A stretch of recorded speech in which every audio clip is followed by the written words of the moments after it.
السلام عليك يا أبا عبد الله. اللهم صل على محمد. بسم الله حضور. بسم الله حضور. بسم الله الرحمن الرحيم. الحمد لله رب العالمين،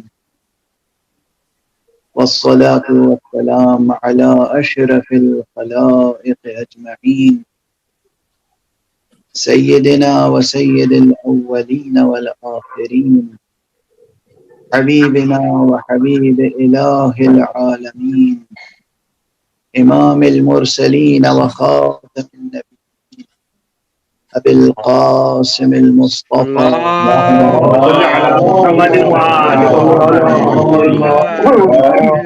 وعلى أهل بيته الطيبين الطاهرين الهداة المهديين المعصومين المظلومين، واللعنة الدائمة على أعداء الحق والدين.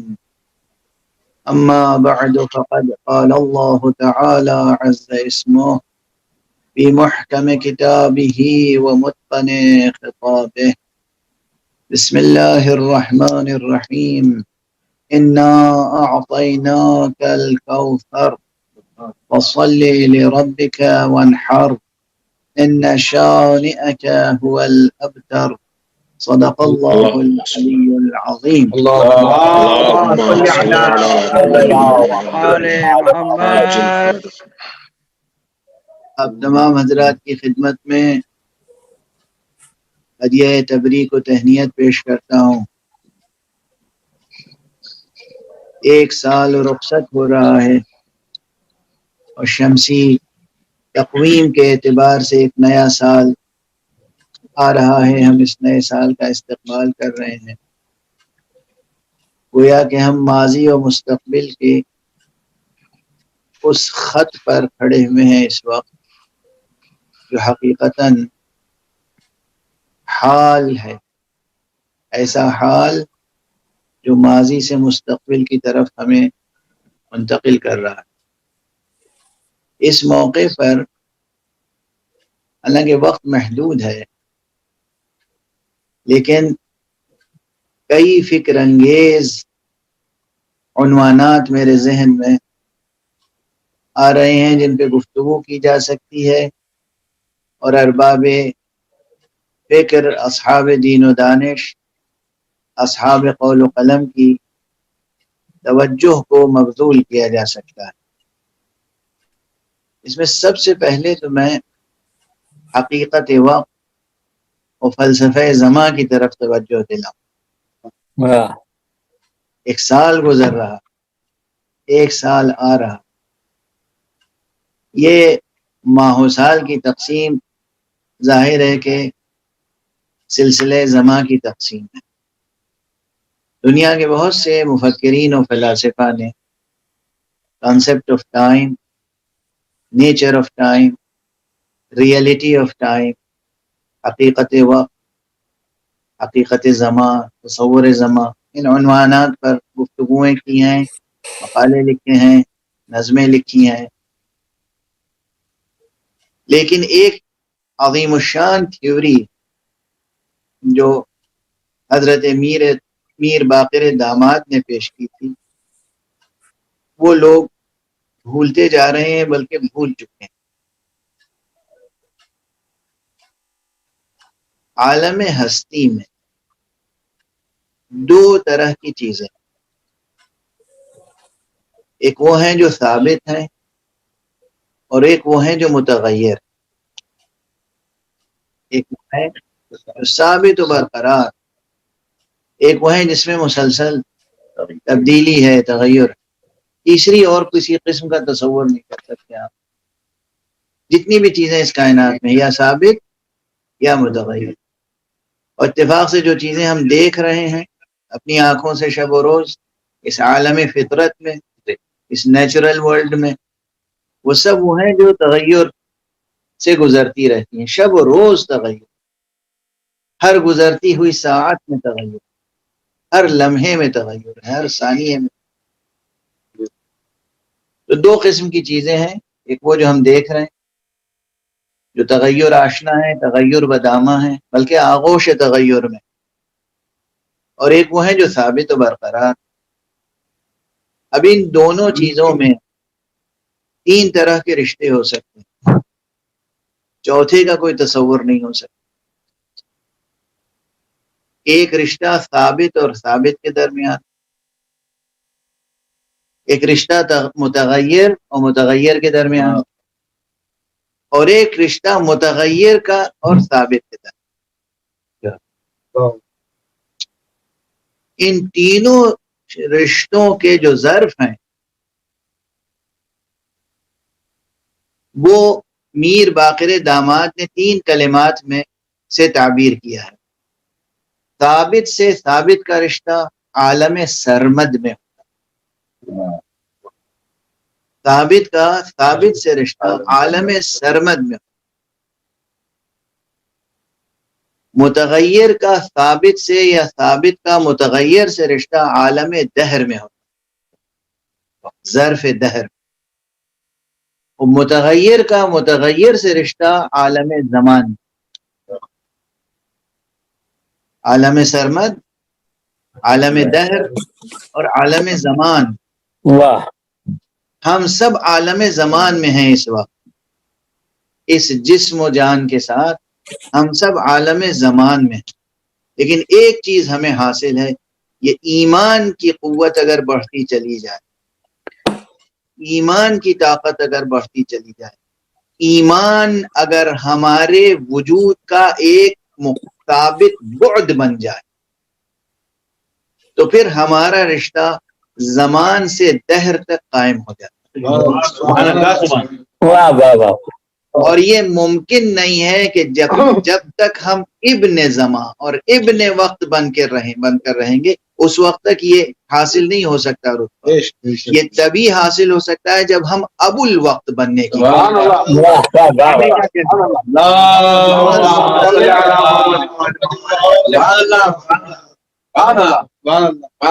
اور ابو الوقت ایک عام انسان، ایک عام مسلم، ایک عام مومن بن نہیں سکتا جب تک کہ اس کا رشتہ مودت کا، عقیدت کا، ارادت کا، ایمان کا، بیعت کا رشتہ صاحب زمان سے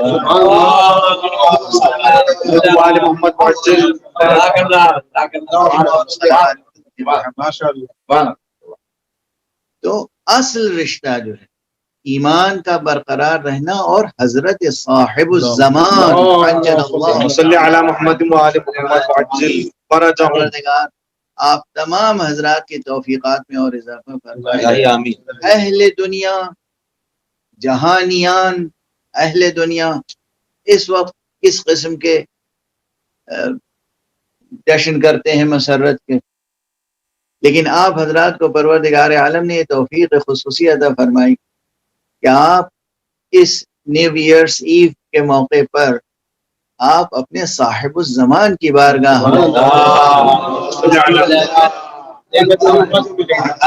تبریک و تہنیت پیش کر رہے ہیں اور ان سے کسب فیض کر رہے ہیں، اور ان کی بارگاہ میں ان کے جد حضرت امام سجاد علیہ السلام کی تبریک پیش کر رہے ہیں۔ محمد وآل محمد۔ ان میں سے ہر ایک صاحب زمان ہے کہہ رہا ہوں، تھا نہیں۔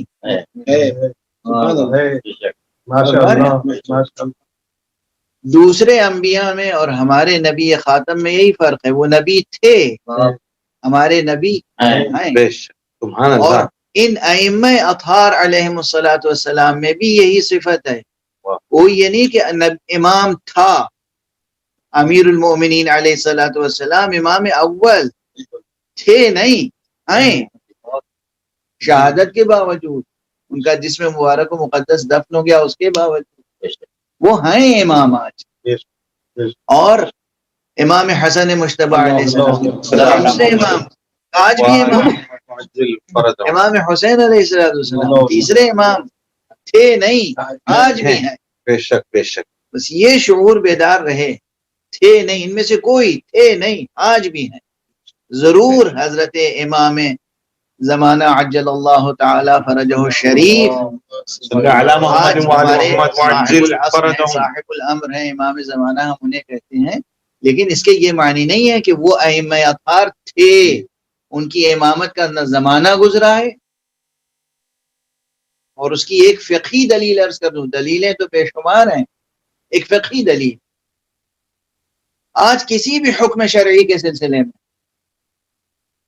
ہم جب دلیل لاتے ہیں تو 12 اماموں میں سے، چہاردہ معصومین میں سے کسی کا بھی قول مل جائے وہ دلیل آخر ہے۔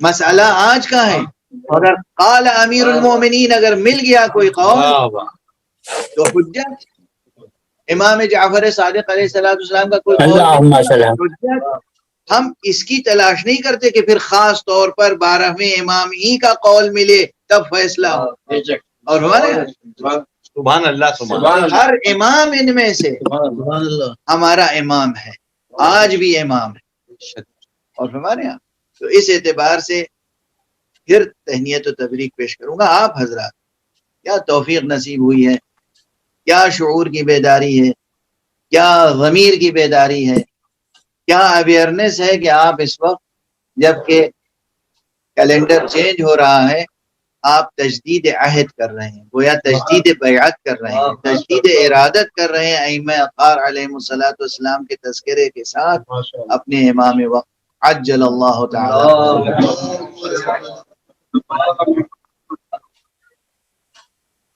حضرت امام سجاد علیہ الصلوۃ والسلام بطور خاص ان کی تاریخ ولادت کی مناسبت سے ہم اور آج خوش وقت ہیں، کیا خوش نصیبی ہے، کیا خوش وقتی ہے کہ یہ تاریخیں متصادف ہیں اور متطابق ہیں، یہ تاریخ مطابق ہے تاریخ ولادت سے۔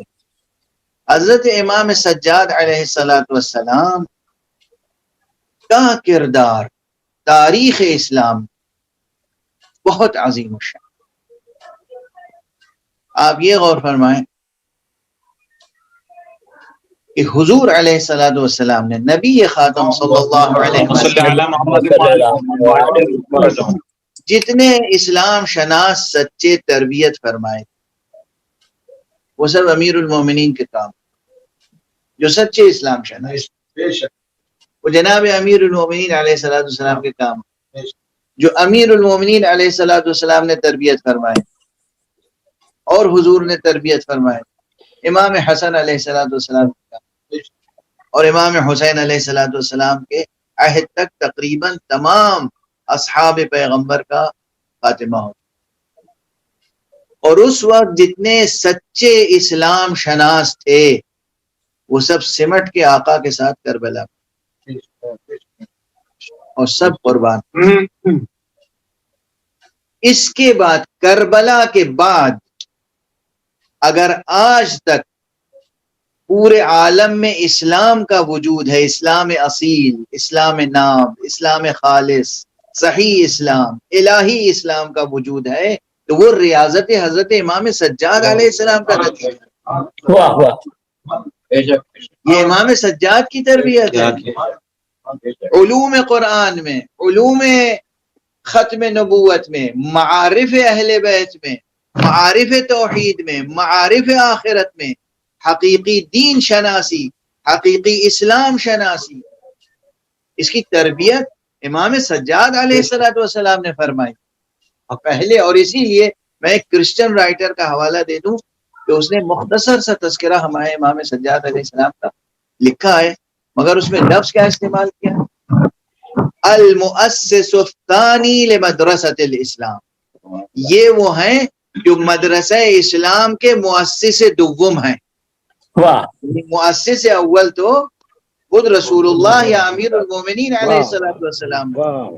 وہاں پر بھی میں نے اس کی تشریح اس طرح بہت پہلے کی تھی کہ دیکھیے، ایک ہوتی ہے تحریک اور ایک ہوتی ہے مدرسہ، ایک ہوتی ہے موومنٹ اور ایک ہوتا ہے اسکول۔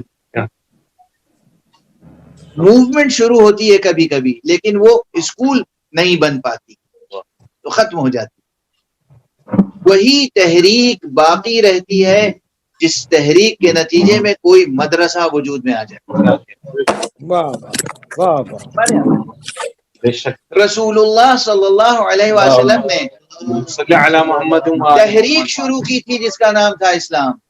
علی ابن ابی طالب نے اس تحریک کو مدرسہ بنایا. علی اول نے مدرسہ بنایا تھا. اس مدرسے کے تربیت یافتہ کربلا میں شہید ہو گئے. اب علی دوم نے دوبارہ مدرسے کی تاسیس کی اور ایسی تاسیس کی ہے کہ اب قیامت تک یہ مدرسہ جاری ہے. یہ ہے امام سجاد کا کنٹریبیوشن. صلوات پر محمد.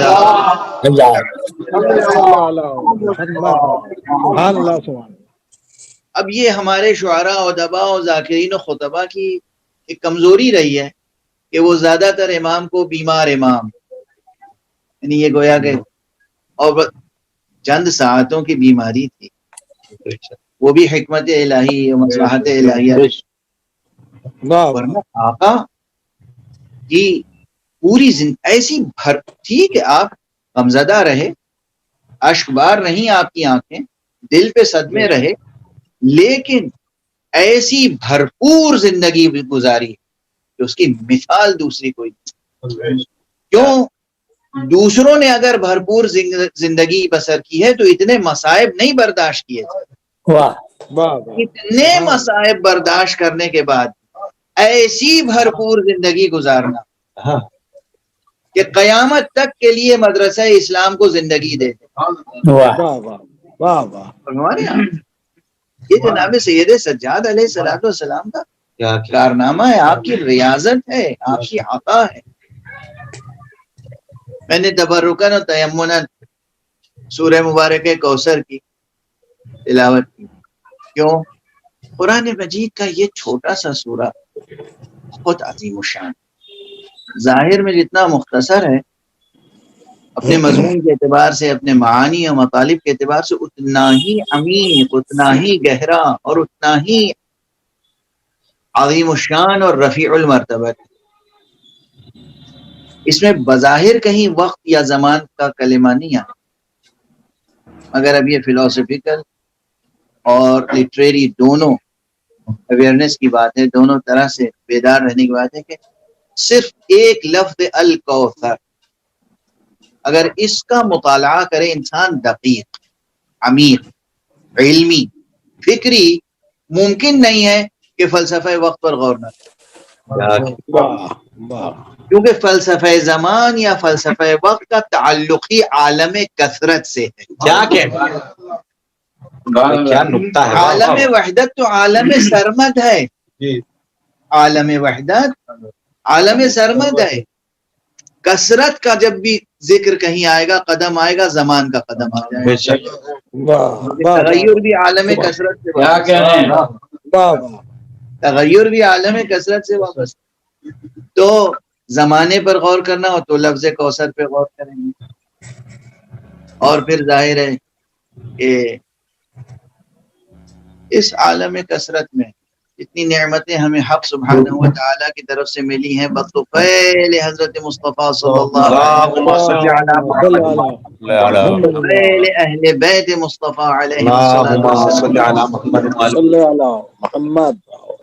ان نعمتوں کے تعلق سے ادائے شکر کے لیے بھی، شکر منعم کے لیے بھی وہ حکم ہماری طرف بھی متوجہ ہوتا ہے، وَصَلِّ لِرَبِّكَ وَانْحَرْ، کہ ہم اللہ کی یاد قائم کریں، نماز قائم کریں، دین کو قائم کریں، اور اللہ ہی کی راہ میں قربانیاں پیش کریں، اور اللہ کے اس وعدے پر یقین رکھیں کہ اِنَّ شَانِئَكَ هُوَ الْأَبْتَرُ.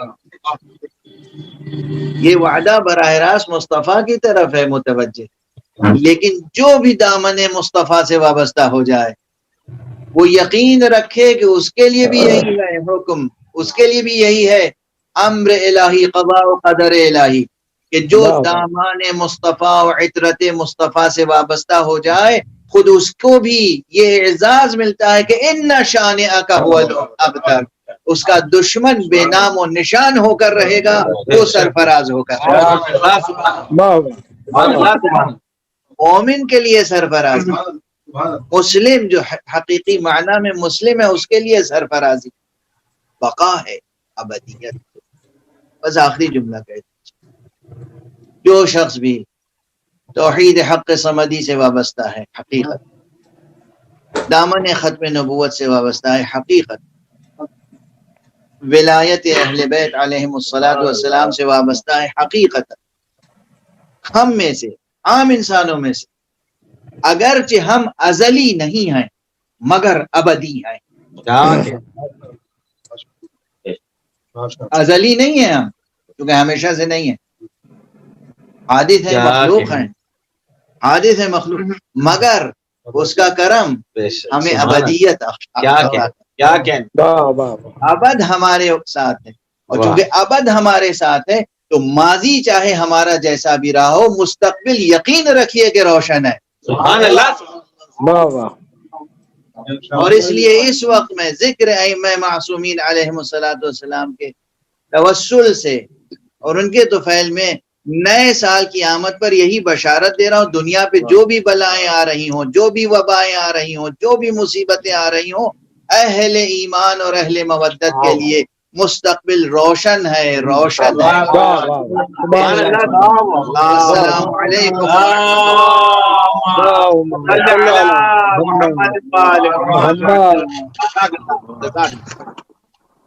پروردگار آپ سب حضرات جہاں جہاں بھی ہیں، آپ سب کے سینوں میں چراغ توحید روشن الہی آمین ثم آمین۔ پروردگار ہمارے سینوں میں چراغ توحید، الہی آمین۔ ہمارے ہاتھوں میں ہمیشہ دامان ختم نبوت، الہی آمین۔ ہمارے قدم ہمیشہ صراط ولایت پر گامزن۔ الہی آمین۔ الہی آمین۔ پروردگار ہمارے گزشتگان کو اپنے کرم سے، اپنی مغفرت سے سرفراز۔ الہی آمین۔ الہی آمین۔ پروردگار ہماری قیامت تک ہماری نسلوں میں اہل توحید اور اہل ولایت کو خلق فرما۔ الہی آمین۔ پروردگار الہی آمین۔ اپنے ولی آخر کو اتنی ظہور عطا فرما، الہی آمین۔ اور ان کے ہاتھوں سے اپنی رحمت و رافت و عدالت کا پرچم۔ الہی آمین۔ السلام الہی علیکم ورحمۃ اللہ وبرکاتہ۔ اللہم صلی علی محمد۔